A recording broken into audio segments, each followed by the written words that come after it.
Pas traîner 24 heures seulement après le deuxième tour des régionales. C'est un nouveau gouvernement qui a été présenté il y a quelques instants. Il s'agit davantage en fait d'un ajustement. Alix Bouillaguet, Antoine Morel. Dernière étape d'une journée de tractation.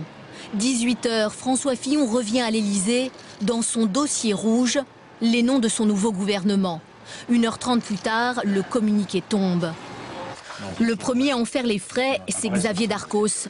Le ministre des Affaires sociales ne mènera donc pas la réforme des retraites, il devrait être appelé à d'autres fonctions. Un bouc émissaire expliquait cet après-midi son entourage. Xavier Darcos est remplacé à son poste par Éric Woerth qui quitte Bercy. À ce jeu de chaises musicales, c'est le chiracien François Baroin qui hérite du portefeuille du budget. Il a été reçu longuement à Matignon en fin de journée. Georges Tron, un proche de Dominique de Villepin, fait lui aussi son entrée au gouvernement. Il devient secrétaire d'État à la fonction publique.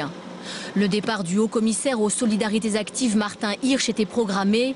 Il est remplacé par le centriste Marc-Philippe Daubresse, qui devient ministre de la Jeunesse et des Solidarités actives. 3 entrants et 2 sortants. Officiellement, on n'est pas loin de l'ajustement technique évoqué hier à l'Elysée. Dans la réalité, il s'agit surtout d'un signal fort envoyé à la majorité. Nicolas Sarkozy s'exprimera mercredi à l'issue du Conseil des ministres. On va s'arrêter un instant sur